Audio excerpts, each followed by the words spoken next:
Hola, la embarrada de esta semana, y es que duró casi toda la semana, fue en la utilización de una foto.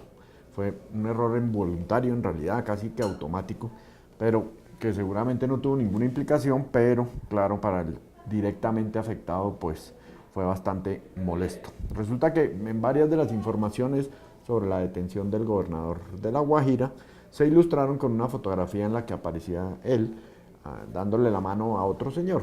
Pues el señor era Alfredo Fuentes, que en ese momento era el presidente de la Fundación Cerrejón y que estaba ahí porque en un evento de Colombia Líder, que de hace como un año, en que 15 alcaldes del departamento se comprometían en un acuerdo público y bueno, ahí estaba el gobernador, ahí estaba él, nada que ver tenía el señor Fuentes con las andanzas hoy por fin investigadas de Kiko Gómez.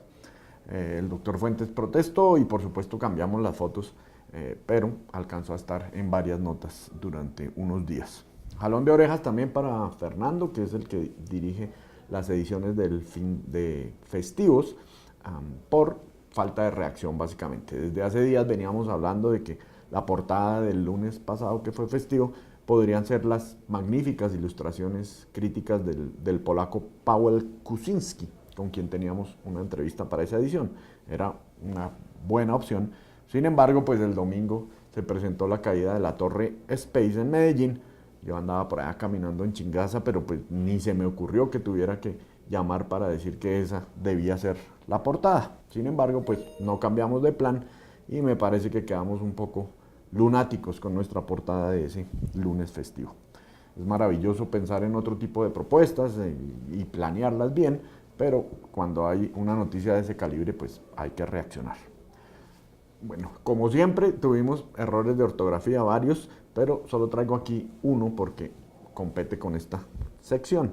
Pues sí, la semana pasada en la presentación de esta sección en la aplicación de iPad, a Catalina se le coló una decisión con S y luego C en la presentación de esta sección de errores. Increíble. Vivimos también una situación un poco incómoda por una solicitud de réplica del excongresista Pablo Victoria a la columna de la semana anterior de Cecilia Orozco, en la que ella básicamente pues repetía la sarta de improperios y de groserías que ha lanzado Pablo Victoria contra ella en las redes a propósito de un informe de Noticias 1, el noticiero que ella dirige. No era una decisión fácil, el señor Victoria ha insultado también al espectador varias veces por un par de informes que hicimos sobre su participación en reuniones neonazis, pero en mi opinión pues los lectores tenían el derecho a conocer la otra versión, la versión del otro lado, y por eso decidí publicar la réplica. Cecilia, y no niego que pueda tener razón, pues la gente de la casa hay que protegerla, sobre todo ante insultos de ese calibre, me mandó un mensaje muy sentido de protesta. Yo sigo con la duda, les confieso, creo que el derecho a la réplica es ciertamente un derecho, pero claro, si se hace con insultos ahí sigue la pregunta. En algo sí tenía absolutamente toda la razón Cecilia y era algo que yo no sabía, y es que Victoria había publicado ya ese texto en un blog y lo había circulado por redes antes, así que me metió los dedos en la boca.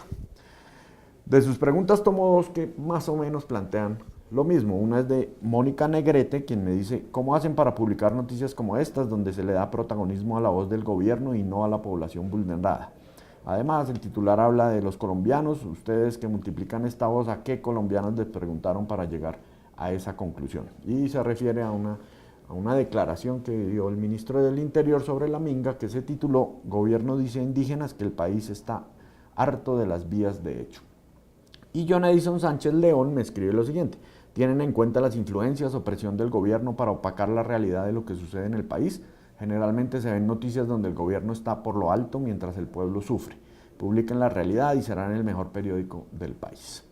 Más allá de la carga ideológica que pueda haber en los comentarios, siento que hay una simplificación exagerada al calificar nuestro trabajo por ciertas notas que realmente no tienen la pretensión de mostrar toda la realidad sobre un problema. Ahí yo les pediría que vayan aprendiendo a distinguir el tipo de géneros y de tipos de información que hay en el impreso, en las diferentes plataformas.